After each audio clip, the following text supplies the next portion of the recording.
के लिए हमने वो किया। हाँ, तो ये समझना है अहम क्या है, समर्पण क्या है। समर्पणता का अर्थ यहाँ ये है, एक बार चीज दे दी, बाद में बुद्धि में आना ही नहीं चाहिए, चाहे वो व्यक्ति मेरे अगेंस्ट कोई भी शब्द यूज करे या परिस्थिति मेरे सामने लाए, इसको समर्पणता कहते हैं ना। समर्पणता का अर्थ ही यही है। तो अहम क्या करता है, अहम हमें संपूर्ण समर्पण करने ही नहीं देता। ये सिंपल चीज है ना, मैंने किसी को कोई चीज दी है तो मेरी बुद्धि में तो रहती है ना। अब जब तक वो बुद्धि में रहती है तब तक समर्पणता का भाव हो ही नहीं सकता।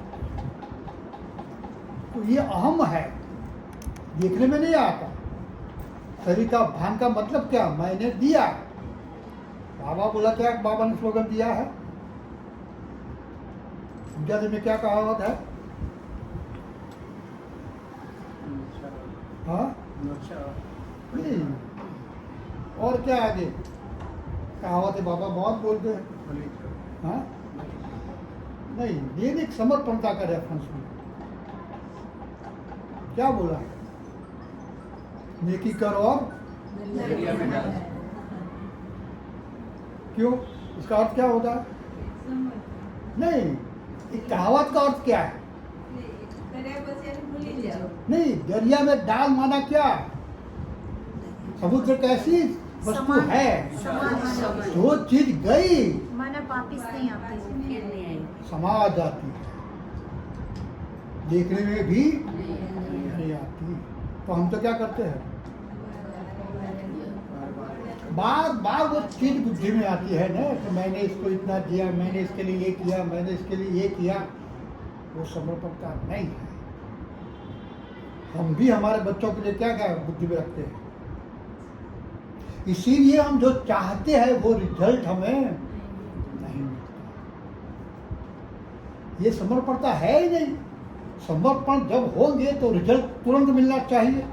मैंने बार बार बोला है, मेरा और नरसिंह का एग्जाम्पल क्या है, पूरी समर्पणता।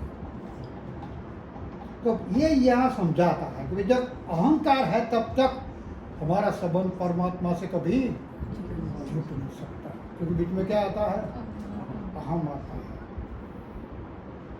लेकिन जब अहंकार खत्म होगा, इसके बाद ही परमात्मा की सर्वशक्तियां हम में प्रवाहित होने लगेगी। गज और ग्रह का युद्ध इसका प्रतीक है। जब तक गज अपनी शक्ति के अहंकार से भरा हुआ था तब तक ग्रह मना मगर उसको अंदर खींचता गया। जब उसका अहंकार टूटा, किसको याद किया, उसको लगा अब जब पूरे हृदय से उसने परमात्मा से रक्षा की प्रार्थना की, तब उसमें परमात्मा की शक्ति प्रवाहित होने लगी और ग्रह मारा गया। द्रौपदी का भी एग्जाम्पल है, बाबा का एग्जाम्पल तो बहुत है कथाओं में, बराबर। गीता में परमात्मा का आदेश है, मामेकम शरणम व्रज। उसका मतलब क्या है, सर्वधर्मानि परित्यज्य। वो तो आगे ये शब्द का अर्थ क्या है, मेरी शरण में आ जाओ, कैसे, सब कुछ भुलाकर। मामेकम शरणम व्रज। व्रज का मतलब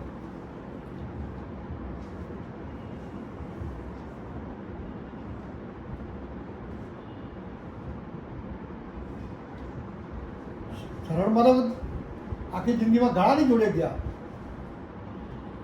लौकिक माँ भी हम क्या करते हैं, यही करते हैं ना। तो मामेकम शरणम व्रज, व्रज माना घातक नहीं, मजबूत, बराबर। कई रीते शरण में जवान मजबूत है, माना क्या, एक बार शरण में जाने के बाद संकल्प हमारे संकल्प से पावरफुल बनना है ना, संपूर्ण समर्पण। बराबर। हम भी यहाँ क्या करते हैं, संकल्प से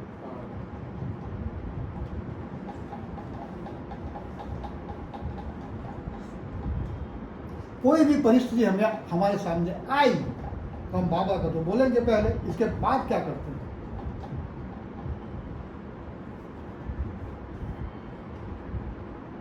पहले उनका फंसे गए नहीं था, बाबा ने किसी से फिर बाहर हो गए। फिर बुद्धि इसके आगे जाती है, क्या करती है, किसी मनुष्य को हम इसकी तरफ करते नहीं, दृष्टि जाती है, सोच जाती है, लाओ पिला मेरी बात करी छू, ये है नहीं माने कर्म शरणम व्रजम। एक के बाद एक हमारी बुद्धि आगे चलती है। हम किसकी शरण में गए, एक की शरण में जाना था ना, और हम तो लेकिन हम केवल एक परमात्मा के शक्ति का भरोसा न कर अनेकों को पर भरोसा करते हैं। फल स्वरूप दो पांव पर रखने वालों की गति क्या होती है। चिढ़ जाते। तो समर्पित व्यक्ति हमेशा शून्य होता है। शून्य माना उसका आगे पीछे के संकल्प चलते ही नहीं। एक बार बोल दिया बाबा आपको ये करना है, फिर मेरी बुद्धि लो, क्यों मैंने बाप को दे दिया, रिस्पॉन्सिबिलिटी जो थी वो दे दी।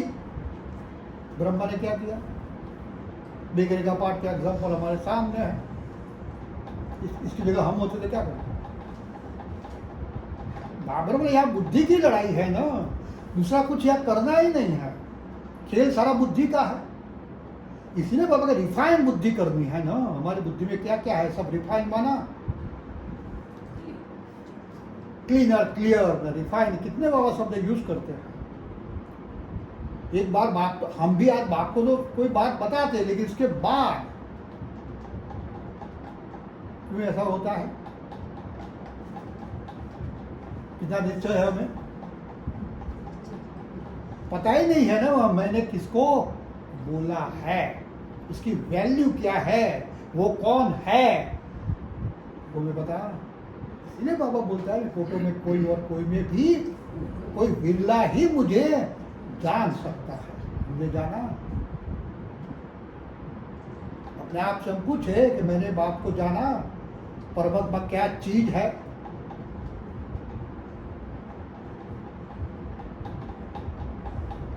तो समर्पित व्यक्तित्व हमेशा शून्य होता है, उसमें न कोई आशा, न आकांक्षा, न कामना, कोई वासना होती ही नहीं है। सब कुछ इसके लिए कौन है, चाहे खाना मिले न मिले, घर मिले न मिले। ये एग्जाम्पल हमने जीवन कहानी का मतलब क्या है। बाबा ने भी बोला मुझे तो किसको देखो, ब्रह्मन। उसने क्या किया, और हम किसको देखते हैं। हाँ मुझ तो होती है, लाइफ में आएगी, हर दिन एक जैसा जाता ही नहीं है। तो हमारी बुद्धि किसकी ओर जाती है ज्यादा। तो ये बताता है कि हम परमात्मा के प्रति कितने समर्पित हैं।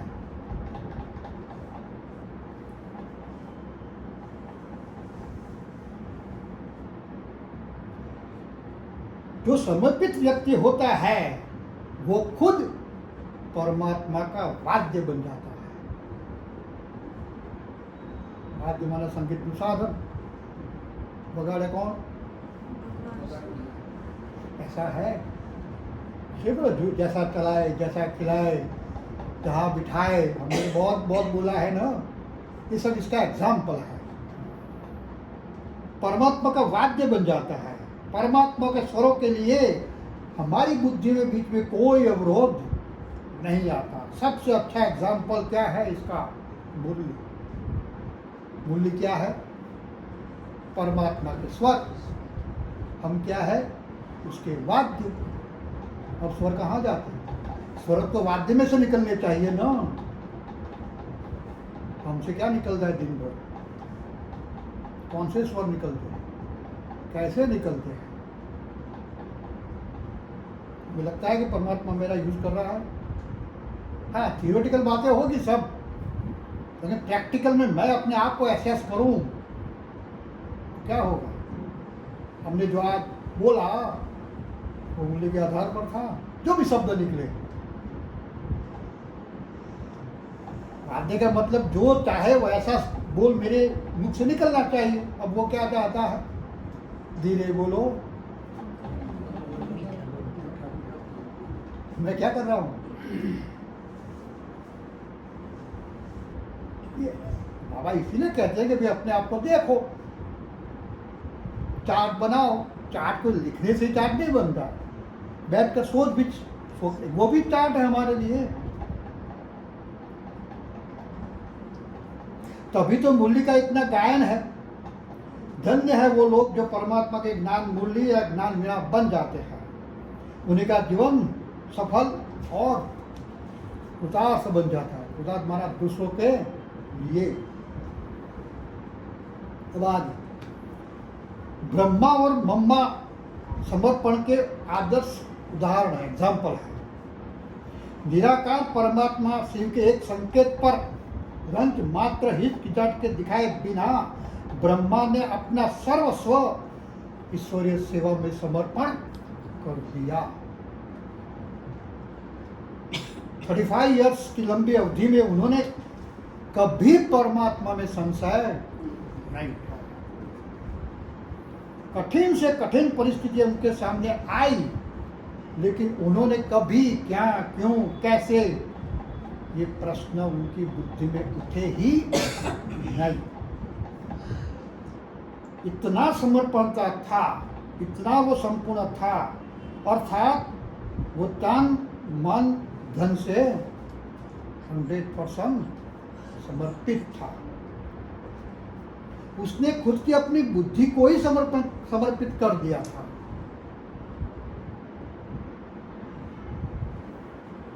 अब दो बुद्धि है ना, एक हमारे पास भी है, दूसरी इसके पास थी, ब्रह्मा के पास थी। वो भी मनुष्य था हमारे जैसा, वो भी गृहस्थी था, सबको लेके आया था यज्ञ में भी।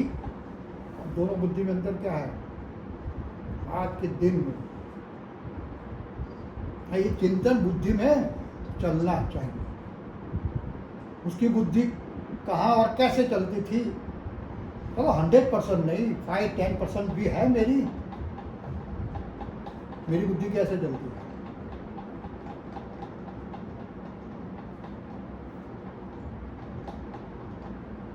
क्या कहें? फॉलो करती है? स्लोगन क्या है? हाँ, चलो दूसरा छोड़ दो, कम से कम बुद्धि तो में तो फॉलो करो। ये तो हम कह सकते हैं ना, हम 100% नहीं दे सकते, ठीक है, जितना उसने किया इतना हम नहीं कर, लेकिन बुद्धि से धीरे धीरे पर्सन बाय पर्सन तो आगे बढ़ सकते हैं ना। या तो बुद्धि से ही काम करना है, दूसरी कोई चीज बाबा यहाँ कहते हैं नहीं। भक्ति में जो करते थे ऐसी बातें यहाँ है ही नहीं। वो तो बुद्धि से समर्पित हुआ, इसके बाद उसने कभी भी क्वेश्चन नहीं उठा। कितनी भी कठिन परिस्थितियां या परीक्षाएं बाबा ने ली उसकी, ऐसा तो हमारे सामने है, क्यों नहीं है? ऐसा तो होना चाहिए, क्यों नहीं है? सोच तो चलानी चाहिए। चलो परिस्थिति नहीं आई है, लेकिन हम सोच तो सकते हैं ना कि भाई ऐसी परिस्थिति बाबा हमारे सामने क्यों नहीं लाते, क्यों नहीं लाते? हाँ, परिस्थिति के लिए हम इतना बाबा ने बोला माया किसके साथ लड़ेगी? रुस्तम के साथ। इसका अर्थ हम रुस्तम नहीं बने। कितने रुस्तम बने हैं वो तो हम जानते हैं। बाबा तो बाप है ना, और कोई बच्चा सहन ही नहीं कर सके उसको क्या करेगी? छोकरों बाप की तरफ गया, पोटली उठा, कितने वजन आपसे है? 2 बच्चे होंगे तो भी डिफरेंस होगा ना, क्यों? क्षमता ही नहीं है तो क्या करेगा बेचारा? इसका मतलब क्या?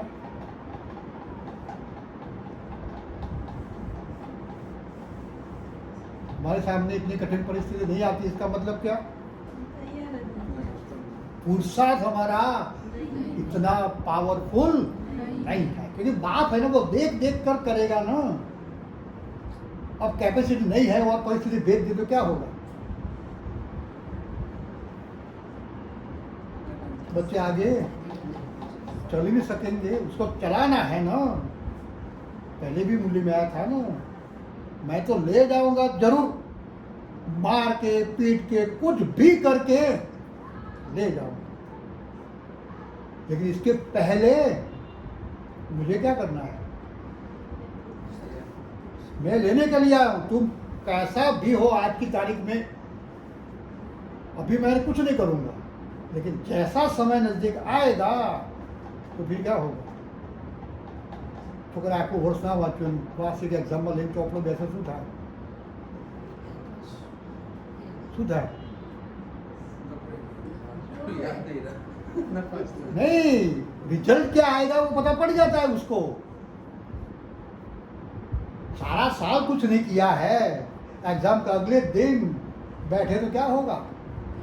तो हमारा हाल ऐसा है, क्या कहेंगे? કંઈક તો કરીએ છીએ. हाँ, यही तकलीफ है ना हमारी को।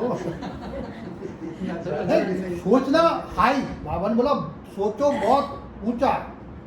क्यों? ऊंचा सोचने से ही आपकी कमियां आपके सामने आती है। नीचा सोचेंगे तो क्या होगा? बाबा ने बोला सोचा ऊंचा, इसलिए क्या टारगेट दिया हमें? લક્ષ્મી. लक्ष्मी नारायण। उसको पता है लक्ष्मी नारायण एक ही बनने वाले हैं, फिर भी सबको टारगेट कौन सा दिया है? सोचो तो सही ऊंचा, तो पता पड़ेगा कि अंदर क्या है मेरे अंदर। तो यही बाबा कहते हैं, मूल्य में यही था। दुनिया वालों को तो ले जाऊंगा, लेकिन तुमको भी मैं छोड़ने वाला नहीं हूं। लेकिन दुनिया वाले और तुम्हारे अंदर कितना है? तुम मेरे लाडले बच्चे हो। इसलिए मैं तुम्हें अभी से ही सभी बातों की समझ दे रहा हूं जो दुनिया के पास नहीं है। जाना सबको है, ये हमें कैसे जाना है? पहले भी यात्रा करते थे, ट्रेन में जाते थे, कौन से क्लास की टिकट लेनी है? First class. क्यों? आराम से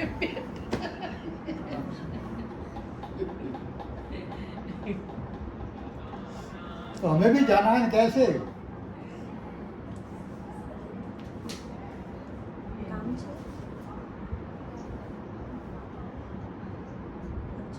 વર્કશોપ ચાલે છે. વર્કશોપ ચાલે છે. तो मम्मा का भी परमात्मा शिव या ब्रह्मा पर पूरा समर्पण था। स्लोगन क्या था?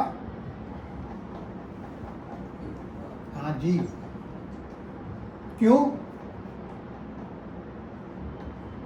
बाबा ब्रह्मा कुछ भी कहे, मम्मा का एक ही स्लोगन है। क्या दर्शाता है? हाँ, यही समर्पण, नो क्वेश्चन।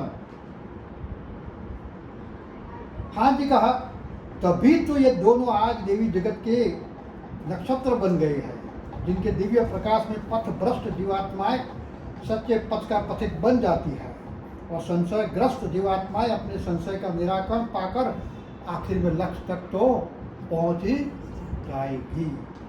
मतलब तो ये आर्टिकल पूरा था समर्पणता के आधार पर, क्योंकि ये सहज पुरुषार्थ का मेन आधार ये समर्पणता है। समर्पणता होगी तो हमारा पुरुषार्थ कैसा बन जाएगा? सहज। उसमें कुछ और करना ही नहीं है। अब है सहज पुरुषार्थ के लिए बाप दादा के महावाक्य। पहली मूल्य 2 फरवरी 69।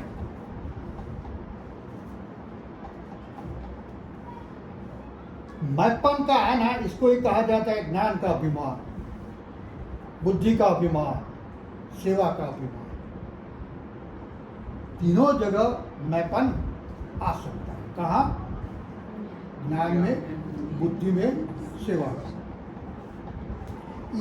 इन रूपों में आगे चलकर विघ्न ही आएंगे। यदि ये तीनों जगह पर मैपन आया तो हमारे जीवन में ही सेवा का विघ्न हमारा सेवा में नहीं आएगा। हमारे हाथों से जो भी कुछ कर्म होता है वो कहाँ है? सेवा। कैसी भी हो, नेगेटिव या पॉजिटिव। आज के दिन में मैंने जो भी किया, दृष्टि से, मुख से, बुद्धि से, चाल से, चलन से, चेहरे से, वो सब क्या थी मेरी? अब कहाँ गई? कौन से खाते में गई? दिन तो गुजर गए, कौन से खाते में गई? कैसे बता दो? दिन भर मैंने देखा तो होगा ना, कुछ नहीं किया, कोई आत्मा तो देखा होगा। जैसे ही देखा, अंदर क्या चला? कर्म की शुरुआत कहाँ से होती है? संकल्प। कर्मेंद्रिया कुछ करे न करे, किसी व्यक्ति को मैंने देखा, मेरे अंदर क्या होगा? संकल्प कैसे होते हैं? Positive negative. सेवा तो होगी देखने से ही। कैसे?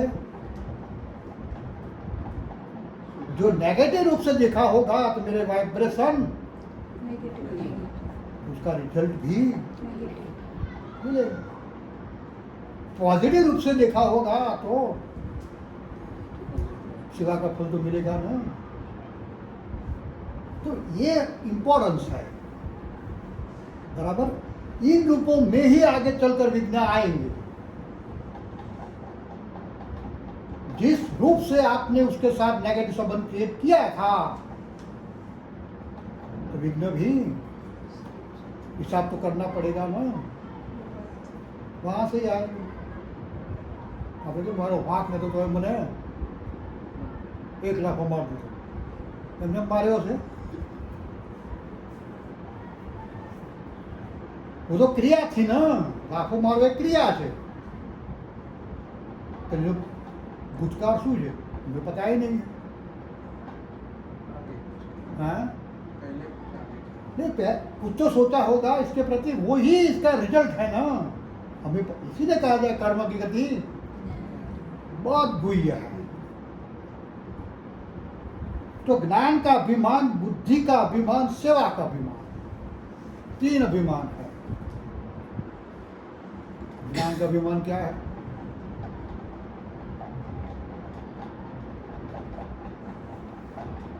देह अभिमान। वो अभिमान जो हम समझते हैं वो सेंस में नहीं देखना है, उसका सूक्ष्म रूप मुझे समझना है। क्या है ज्ञान का अभिमान? हमारे में है या नहीं? किस रूप में?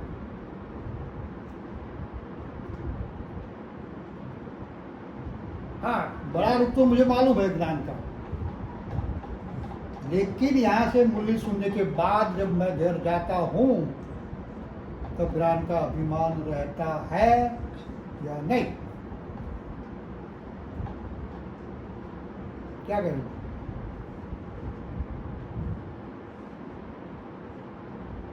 किस रूप में रहता है? घर में तो वही आत्मा है जो मेरे साथ हर रोज रहती है। इसमें भी संबंध क्या है? माँ बाप, बेटा बेटी, सास ससुर, दूसरा कोई। इसके साथ ही वहाँ तो मुझे तो वहाँ रहना है ना। वहाँ से मैं यहाँ सुनने आता हूँ, सुनने के बाद वहाँ जाता हूँ, तो वहाँ ज्ञान का अभिमान रहता है। क्या कहेंगे? कैसे? किस रूप में? क्या नहीं रहता? हर रोज नहीं होगा, ये इंसिडेंटली होगा।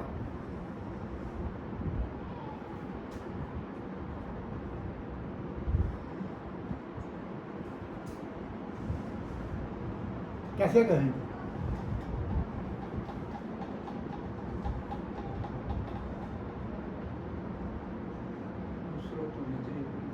दूसरों को नीची नजर से देखिए। हाँ, ये राइट। हमारी दृष्टि इसके प्रति कैसी है? आनंद कहीं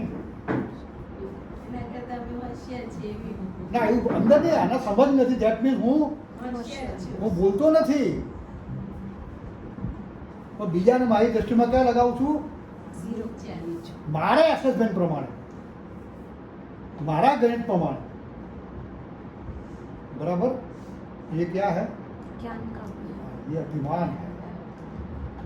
तो इसीलिए उसने बोला कि इन रूपों में आगे चलकर वो ही आपके सामने विघ्न के रूप में आएंगे। जहां जहां आप यूज करेंगे वो क्या क्रिएट करेंगे? वीक। और दूसरा है, डिटेल तो बहुत है इसकी, बुद्धि का अभिमान। ज्ञान में आने के बाद बुद्धि क्या हो जाती है मेरी? क्लीन और क्लियर।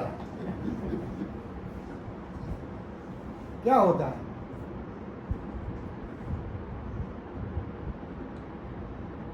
मेरे में है बुद्धि का अभिमान मुझे बुद्धि में टच कराता है और ना, वो तो बड़ा रूप है। मैं तो सूक्ष्म, घर में, प्रैक्टिकल में। तो यहाँ पुरुषार्थ करना है ना, बड़े रूप को छोड़ दो, क्योंकि मैं तो कहाँ चल रहा हूँ अभी? केजी में।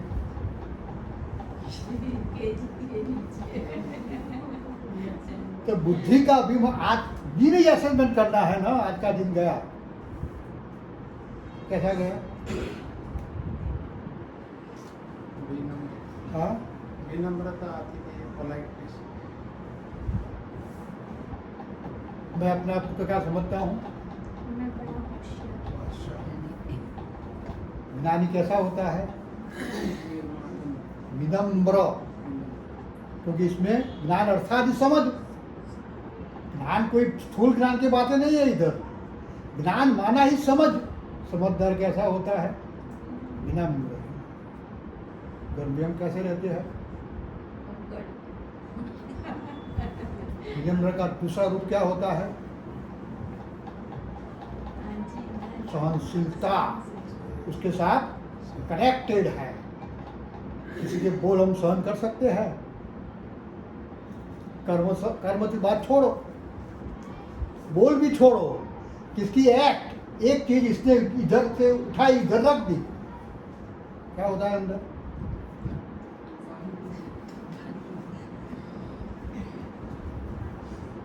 क्या विनम्रता तो पता होना चाहिए। ये किसका अभिमान है? क्योंकि वहां हम बाप बन जाते हैं। छोकरा हम ત્યાં મૂકી હોતી એ વખત મારો રોપ શું હોય? મારી દ્રષ્ટિ સાની છે? કઈ દ્રષ્ટિનું જોઉં છું? પાવર મને મળી ગયો છે, તમે તેમ વિચારવાનું કેમ? આઈ એમ ફાધર। वो लिंक है, हमारी बुद्धि के साथ जुड़ा हुआ तार है। वो हमें सोचने के लिए मैं प्रेरित करता है। खबर नहीं पड़ती, साला ऐसे ही मुझे खबर नहीं पड़ती। वो विनम्रता, सहनशीलता क्या है? क्या करना है हमें? प्रैक्टिकल में क्या करना है? बिना बोले उसको यहाँ से उठाकर फिर इसके बाद वो बात मेरी बुद्धि में પણ એ તો રોજ ચાલ। કરે તો समझाओ कि नसीब का नाम तब ये करो जैसे खींच जैसे। ज्ञानेश्वर की बात हमने सुनी है ना, बहुत कथा में एग्जाम्पल है। वो 7 बार स्नान करने गया, क्यों?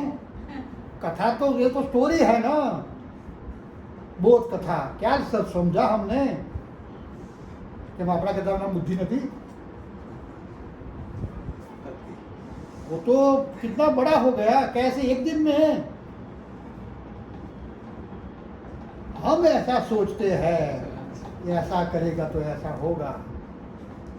हमारे पास क्या प्रमाण है कि ऐसा होगा? वो हमको अथॉरिटी तो है नहीं। बाबा ने तो बोला है कि हर आत्मा अपना पार्ट लेकर आई है।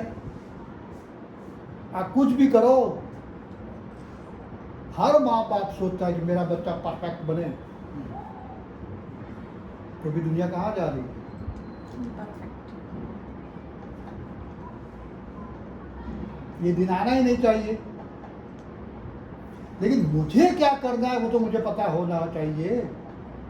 भी इस तरफ नहीं तो मैंने उठाकर 1 दिन, 2 दिन, 3 दिन, 4 दिन, फिर आदत पड़ी है ना कौन है?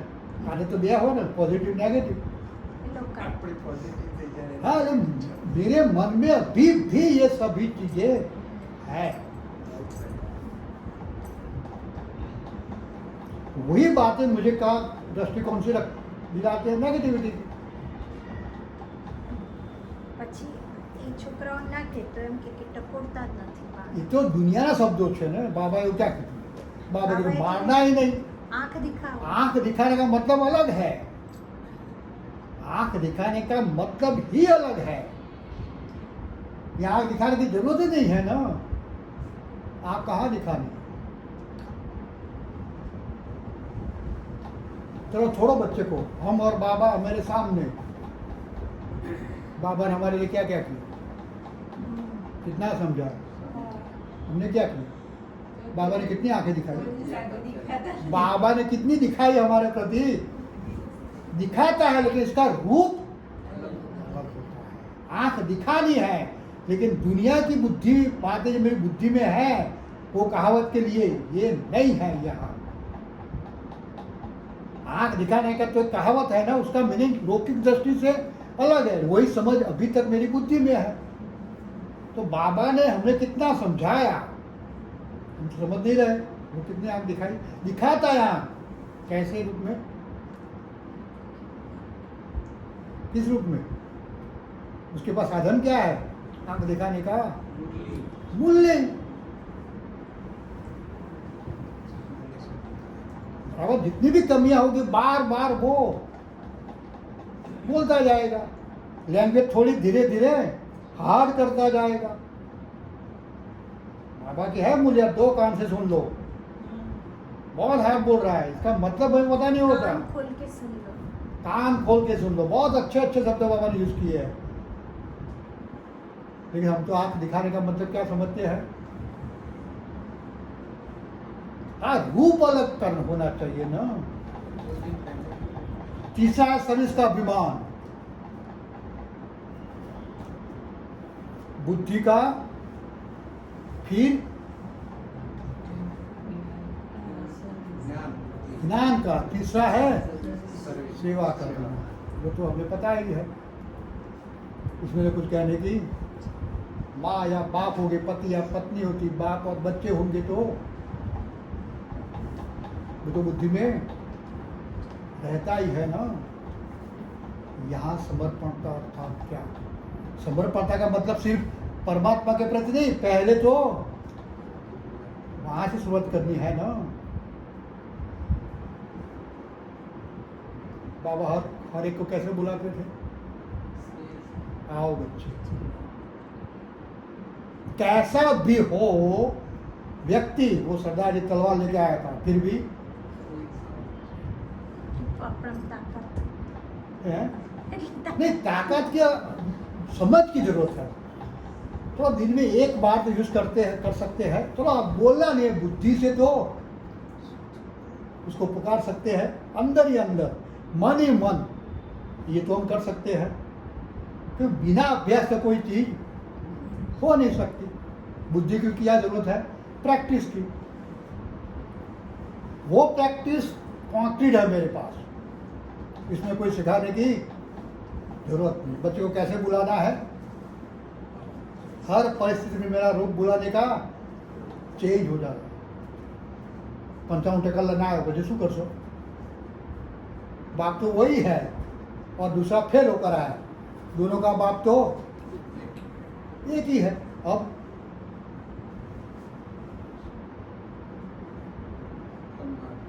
हाँ हाँ, ज्ञान मुझे क्या सिखाता है, दोनों का रिजल्ट मेरे सामने है।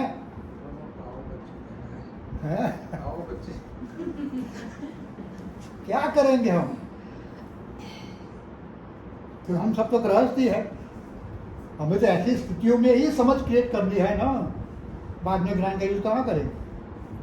પણ એવું ના થાય છોકરાઓને તો કે મા બાપ તો લડતા નથી, કશું જ નહીં કરતા, હું જેમ ચાહું એમ क्वेश्चन मेरी बुद्धि करती है ना। નહીં નહીં પણ नहीं, रियलिटीમાં भी છે ને। बाबा ने बोला है ना, कभी एक बार करो तो सही, फिर रिजल्ट किसको देना है। हाँ, अब मैं किन भाव से करता हूँ, मैंने उसने जो सिखाया वो मैं फॉलो करता हूँ ना, तो रिस्पॉन्सिबिलिटी इसकी है ना। लेकिन वहां तक मेरी बुद्धि वहां से फट से पलट जाती है। इसीलिए वो बोलता है कि कोटो में कोई और कोई भी, कोई बिल्ला ही मुझे जान सकता है। हमारे संकल्प नेगेटिव ज़्यादा चलते हैं, इसलिए वो संकल्प हमें कुछ करने ही, वही समर्पण था, वही संन्यास है मेरे लिए। तो मुझे कौन सा संन्यास करना है दूसरा? कपड़े पहन के बाहर तो जाना नहीं है, यही सन्यासी का रूप धारण करना है। वो तो मैं वही, लेकिन मेरे कर्म में, मेरी बोल में, मेरी दृष्टि में वो रूप आना चाहिए। वो बात तो चाहता है। ब्रह्मा ने भी क्या किया, जो फैमिली थे वही सब वहाँ आए, सब साथ रहते थे, सब हम जो एक्टिविटी करते थे वो एक्टिविटी वहाँ चलती थी। तो डिफरेंस कहाँ था? आपसी संबंधों में। हमारे तो 4 घर में है, जिसके बाद कितने थे? 350। फिर भी सबके प्रति वो क्या करता है? ये समर्पणता है, ये संन्यास है।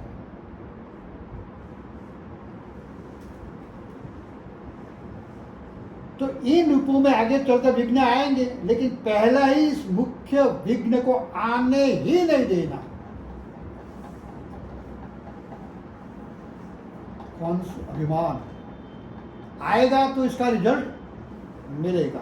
इसके लिए सदा एक शब्द याद रखना, बहुत अच्छा है, बाबा ने बताया। एक शब्द याद रखो, क्या? मैं निमित्त हूं। बहुत अच्छा है, मैं निमित्त हूं। इसका अर्थ कुछ भी मैं नहीं कर रहा हूँ, कराने वाला करा रहा है। हाँ, अब वो तुमने बोला है, वो सब सोचना है। बच्चे को मुझे कैसे समझाना, इसमें मैं कौन हूँ? निमित्त। निमित्त का मतलब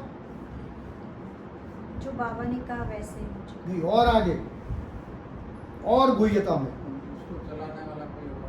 हाँ, होने वाला वो होगा ही, होगा ही, मैं सिर्फ निमित्त हूँ। देखना ही है। उसका भाग्य तो पहले से ही Fix फिक्स हुआ पड़ा है, इसमें मैं कोई चेंज कर ही नहीं सकता। तो क्यों ना मेरा बोल अच्छा रखूं? यदि खराब रखूंगा तो भी जो होने वाला तो होगा, लेकिन दूसरा क्या होगा?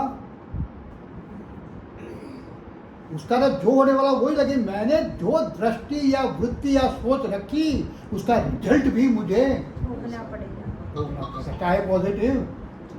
अब मुझे क्या करना है? फायदा कहाँ है?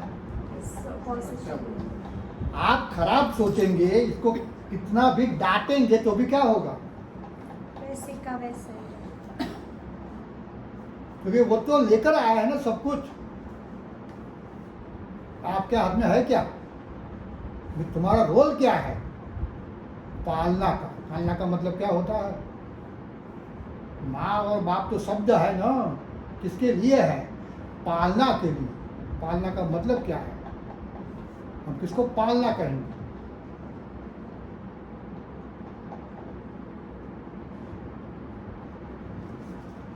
हमसे अच्छे तो जनाब है। सहज थोड़ा भी बड़ा हुआ फिर उसके साथ नष्ट होगा। तुरंत संबंध कटा। क्यों? वो चाहता है उसके जो भी गलूलिया था, कुकिंग किए थे, मैं तो मोटा गया। कोई भाव होता है? और हम में हाँ, पालना का अर्थ ही यही है। क्योंकि आपकी ड्यूटी है। ड्यूटी का मतलब, फर्ज का मतलब क्या है?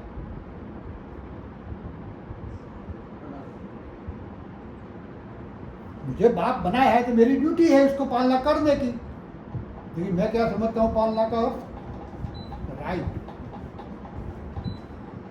ड्यूटी सब फर्ज और राइट दोनों ऑपोजिट है। हम इसको नहीं पकड़ते, इसको पकड़ कर बैठ जाते हैं।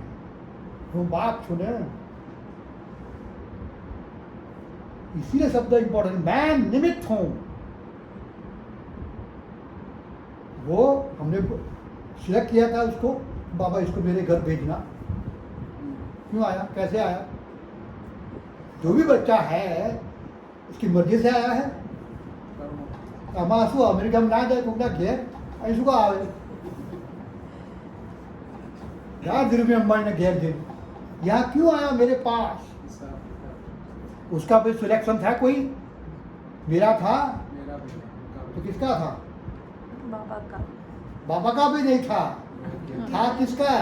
अपने कर्मों का। हाँ, ये सोचना है मुझे, निमित्त भाव ऐसे नहीं आएगा। वो बच्चा मेरे घर में ही क्यों आया? वो कुछ लेकर आया है ना।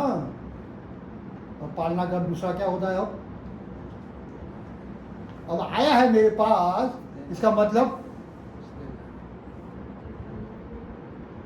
बच्चा छोटा होता है ना, मुझे क्या समझना है?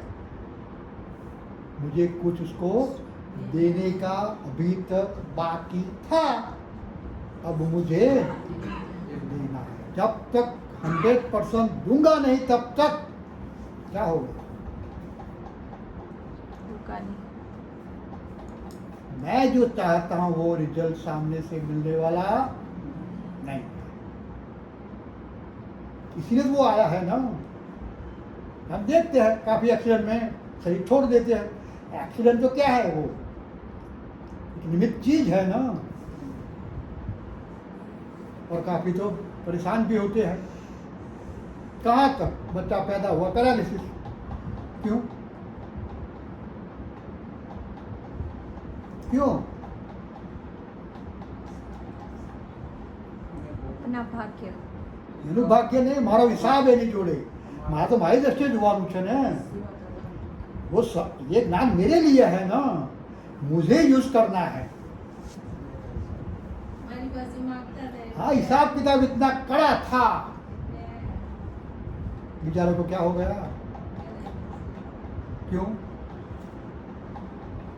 100% मैं इसमें इन्वॉल्व हूँ। ये बात बुद्धि में आई तो सेवा कैसे होगी? निस्वार्थ। ये पालना। ऐसे तो कई एग्जाम्पल है। यहाँ मुझे निमित्त बनना है। निमित्त, जहाँ निमित्त शब्द आता है वो अभिमान, कोई बाप का रूप है ही नहीं। जब अगर आत्मा आत्मा को देखो तो अर्थात क्या? संबंध बीच में जब आते हैं तब हमारा एग्जाम मैथमेटिक्स बदल जाता है पूरा, ऊपर से नीचे तक। जब इतना बड़ा परमात्मा पावरफुल हमारे पास हो, और मेरा जीवन कैसा होना चाहिए? क्यों तकलीफ है हमारे जीवन में? सुधारनी नहीं चाहिए ना। जिसके पास परमात्मा हो उसके पास कोई तकलीफ आ सकती है? क्यों आती है? तो ऐसे तो बहुत अच्छी बुक है। धीरे धीरे आप भी घर पर पढ़ना, 2, 3, 4 लाइन, और थोड़ा अंदर चिंतन करना। जितना गहराई में जाएंगे उतनी आपे ही समझ बढ़ती चली।